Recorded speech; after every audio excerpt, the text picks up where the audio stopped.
there is definitely a war raging against the entire internet right now.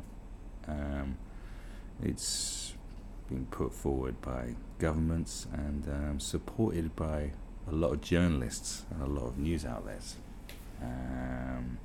which is troublesome. It's worrying that you think, journalists should be all about, the right to the access of information, the right to freedom of expression, because that's kind of what they've always championed. But no, apparently now they want it totally regulated, and governments are calling for it to happen. And it's an outright call for mass censorship on a global, crazy scale. Now you see in countries like Russia and China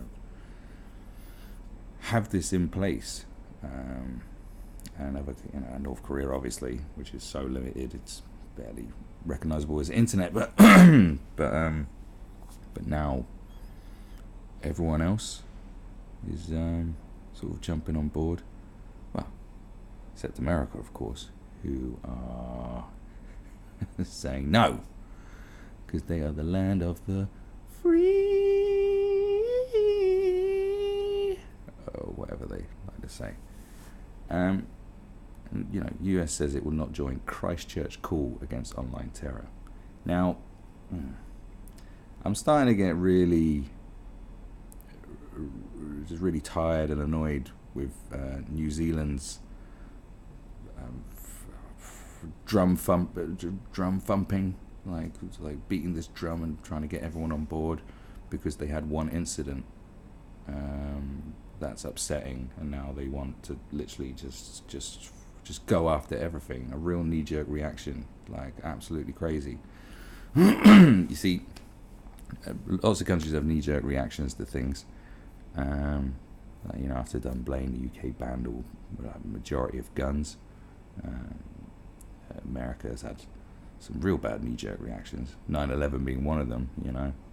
They went absolutely crazy. Because some countries, I'll tell you this, aren't used to these sort of things happening.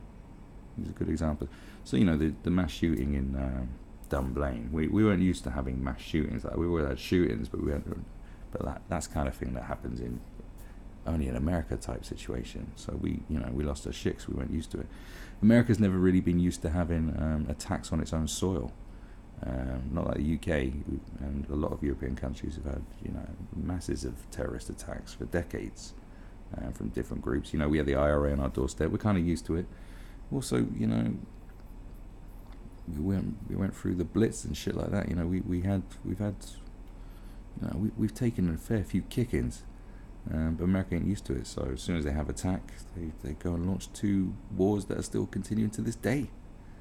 That's their reaction. Shouldn't governments have a sort of mourning period where they can just let their feelings go through the stages of grief and then make decisions instead of, but no, we're on action now. And the way they've been going after social media companies and imprisoning people and telling people, no, don't do this, we want this to happen, we want this to happen, we want this to happen. It's like, hold on, chill out. No. We've had plenty of terrorist attacks in European countries for the past couple of decades, and no, they haven't done anything particularly mental to counteract that. Well, they have done some mental stuff, but we haven't called for the things that New Zealand are calling for, because they're not used to it. Other countries are kind of, we've had this stuff, and we're like, yeah. We're just gonna move on. Because we live in a super chill time, and obviously New Zealand's a place where nothing really major goes down. They're just like, oh, this can't happen in our beautiful paradise. They've completely lost their minds. And the worst thing is everyone's being complicit and saying, yeah, of course. You've got journalists and governments working in tandem to completely censor one of the most enlightening tools ever created. Not on my watch, baby. So says it will not join Christchurch call against online terror. At least there's some non-lunatics out there. So the US has declined to join an international initiative aimed at tackling the spread of terror online. The White House said on Wednesday it supported the Christchurch call's aims, but was not in a position to join, citing the need for freedom of speech. God bless America, I suppose. The comments came as 5 of the world's biggest tech companies pledged to tackle extremist material. Now, what do you define as extremist? You know, I was thinking about this earlier. My dad always said to me, like, so Alex, you have some really extreme views. You know, you got some extreme views. And I was like, I don't really think I have. But in his world, in his mindset, some of my views and the way I tackle and approach things is probably is extreme. So who's to decide what is extreme? You know, if you're a nun, right, if you're a devout Catholic nun, a hell of a lot of things that seem very extreme to you. You know, it doesn't mean it is that extreme. It's just you come from, you know, you're way over here and we're over here, but we're cool here. We're not right over there. You'll be like, oh, that's a bit extreme. It's like, well, no. Who defines what is exactly extreme? I think genuinely we can all sort of agree on things that are way too, like, really fucking extreme and too extreme. You know, like killing non-believers and you know, stoning gays to death. You know, these are all quite extreme things. You know, executing political dissenters. These are extreme things. You know, this is all extreme. This is extreme stuff. Right, we can all agree on that. You know, but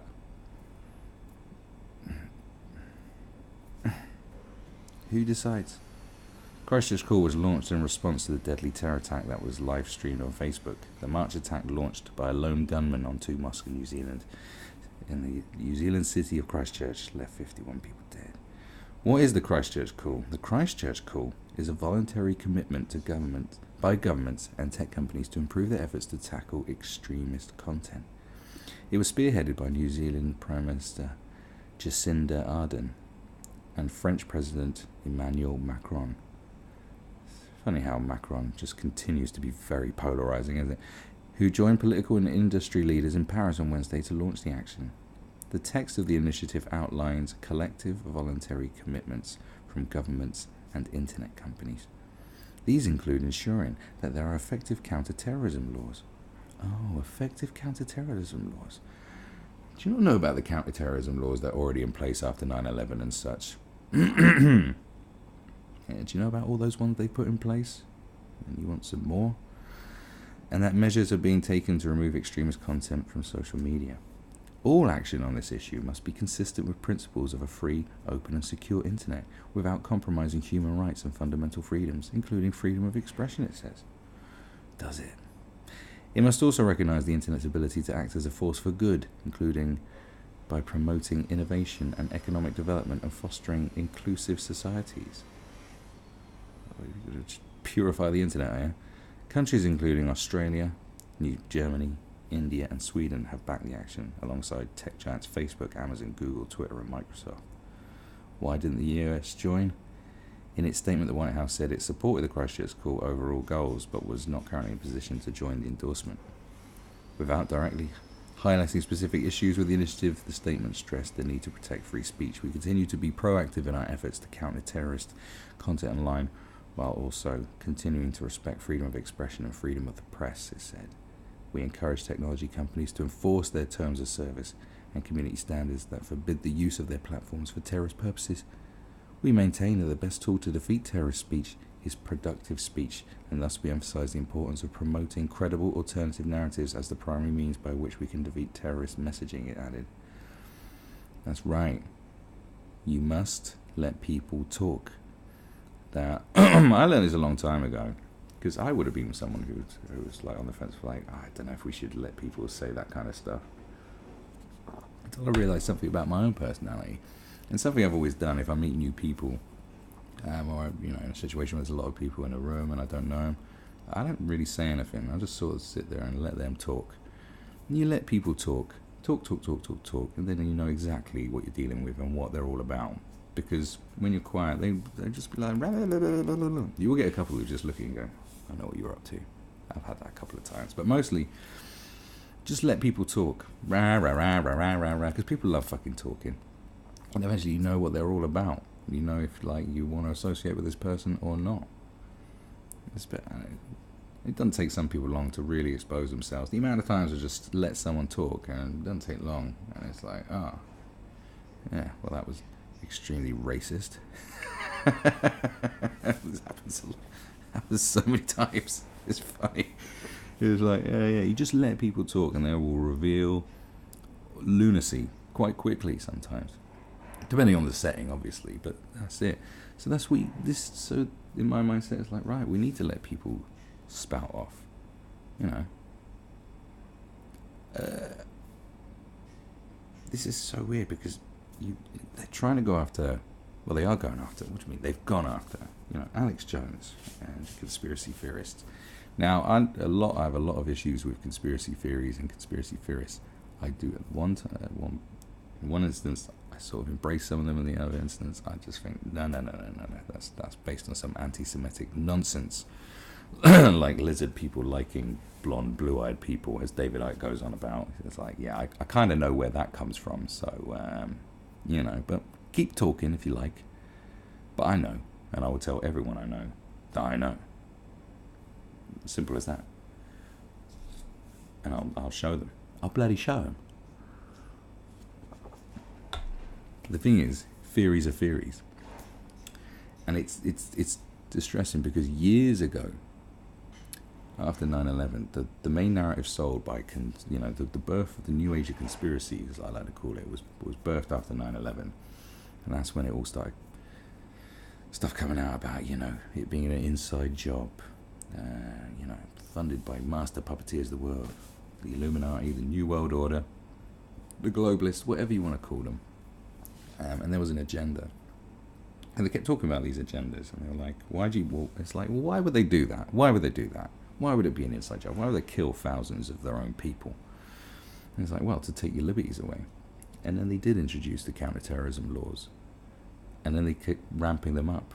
And they said, well, you'll be fine. And they were saying, you'll be complicit with this because these people are scary and dangerous. As in Islamic terrorists, Muslim extremists, these people. Well, you don't want them running riot and fucking beheading your loved ones and blowing up Ariana Grande concerts, would you? You wouldn't want that, would you? It's like, no, I wouldn't want that. Right, well, what should we do? Just put them in, imprison them for 15 to 30 days, whatever it is, without any legal representation, and majorly grill them so we know we're safe. And it's like, yeah, well, do what you've got to do. Do what you've got to do. And then eventually they were like, well, it won't be long before they use this on you and use this to take your liberties away. And this is what we're seeing now.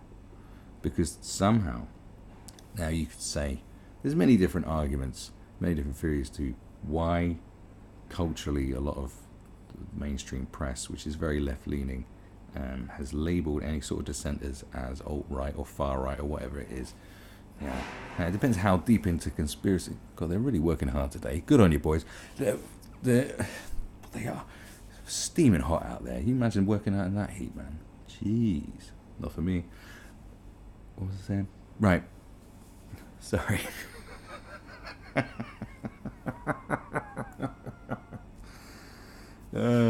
Distractions. See? It's all about distraction. No. I've totally lost my mind. I don't even know what I was saying. No, because the conspiratorial side of you, depending on how deep you want to go into conspiracy, you could say that maybe it's all orchestrated by the government working with the press and pressuring the press, or maybe dropping nuggets on the press and going, no. We want to silence dissent against what we do, which is whatever it may be.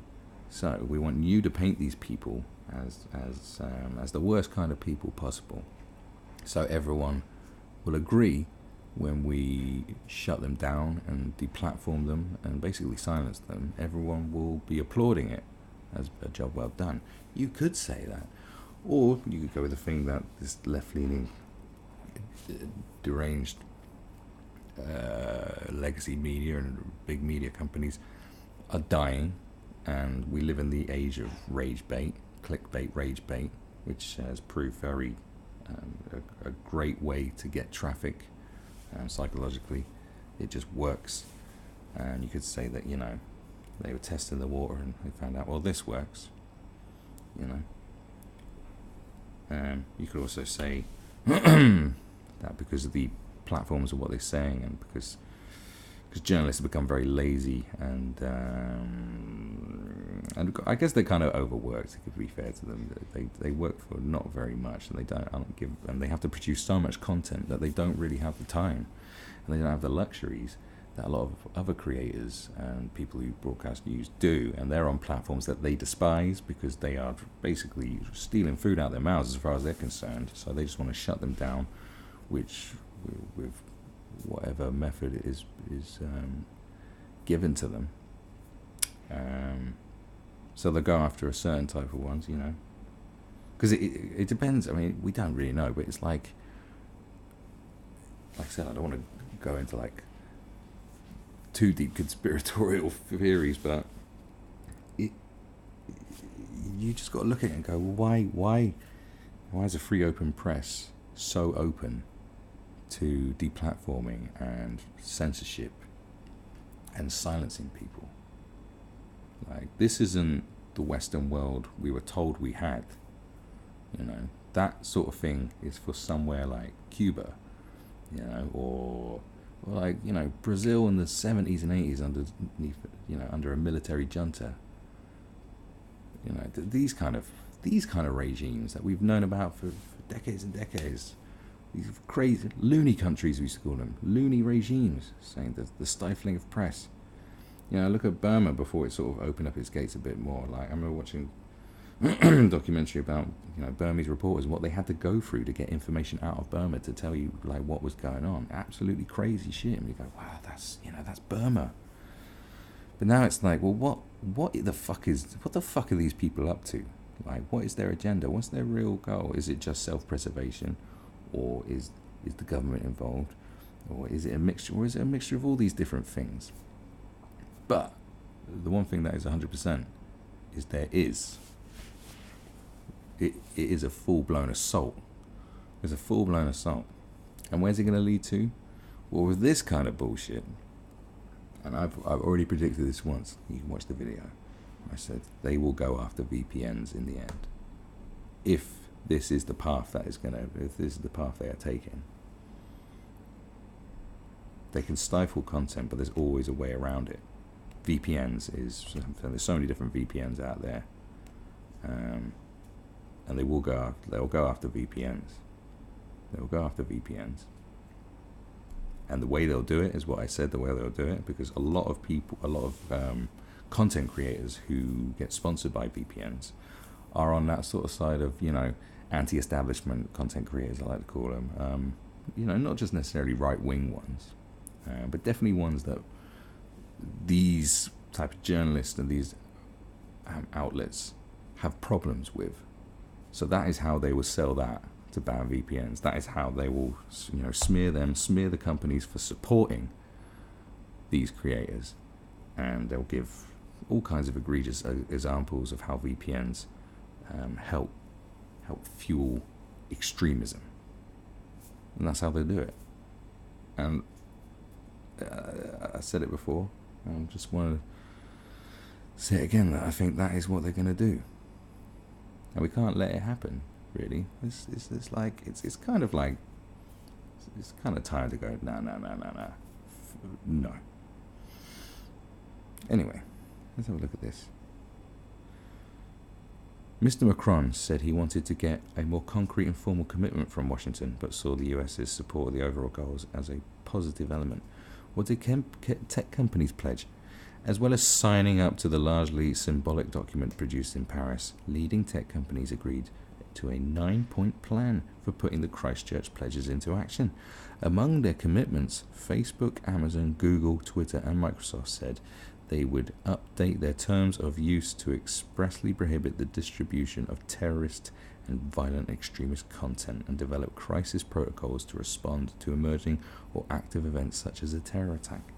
The company said they would also commit to publishing transparency reports on the detection and removal of terror or violent extremist content. Terrorism and violent extremism are complex societal problems that require an all-of-society response. For our part, the commitments we are making today will further strengthen the partnership that government, society, and the technology industry must have to address this threat, the company said in a joint statement. Live stream limits. Before the event in Paris, Facebook announced curbs on its streaming feature. The tech giant said there would be a one-strike policy banning those who violate new Facebook Live rules. In a statement, Facebook said that anyone sharing violating content like a statement from a terrorist group without context would be blocked from using Facebook Live for a set period such as 30 days. Ms. Arden, called the measures a good first step. Yes, like the final solution was a very nice last step. No. Is all I can say to that. Is no. And exactly what's gonna happen. Cannot let it happen. I'll end on this. Look, you got to think about it. And I've always said this, and this probably sound like, you know, what people call loony left thinking, maybe. But I always said, who's to say that in, you know, decades gone by, that say like Al Qaeda, for example. We won't talk about ISIS because ISIS are clearly mental, but Al Qaeda not as mental as ISIS, I'd argue. Just hit me out. Who's to say that they won't be painted as, or look back on as, fighters against oppression? Who's to say that they weren't right and we were wrong in their pursuit? Like their attitude is a by any means necessary attitude, similar to Malcolm X. I know this is all sound a bit like woo, but I've always liked to challenge people on this kind of thing and say, who's to say? We know what is right and wrong, and what they do is a hell of a lot wrong. But what I'm saying is that when you, like, I'm talking about even not banning these organizations off the internet, because who knows, maybe, like, I mean, you see it in the movies, don't you? Who's to say they're not really the good guys deep down? Because I don't think they don't believe they're evil, do they? They genuinely, that's what you got to think. We kind of live by this good and bad mentality that's sold to us by Hollywood, I suppose. But they don't really exist. I mean, twisted, yeah, like from didn't quite interpret the message the correct way. Hell yeah. But if you believe your cause is that strong and your methods justify what you're doing, like these methods, they think these methods, they think what they're doing is justifiable, and so do they. So how can you say these are definitely the bad people and these need to be pushed off the internet when maybe you're the bad guy in the situation? Do you understand what I'm saying? Like, I would no way ever support the things that they do, because there's a big difference. People like to be all clever, or try and think they're clever by going, yes, well, governments are terrorists. It's like, all right, okay, governments do a lot of bad shit. But I'll tell you the big difference. Like, okay, there are some examples of like drone strikes which where they have definitely targeted children because it justifies the means. But a lot of shit that goes down is usually bad intelligence, human errors, and stuff like that. Whereas on the other side, a lot of these attacks that they've done, like, there's no human error or collateral damage when you bomb a concert full of children. That's deliberate. That is deliberate. I'm going to push fear, because they're like, oh, we justify it because of all the children murdered in Syria because of drone strikes or whatever. It's like, right, okay, yeah, that is bad, but like, but to go out of your way just to kill innocent children, to prove a fucking point, or to score points. The tit for tat bullshit is backward. Is backward, not very progressive, and deplorable. And that's the fucking difference, I suppose. But the ends justify the means, isn't it? So what the fuck is the ends?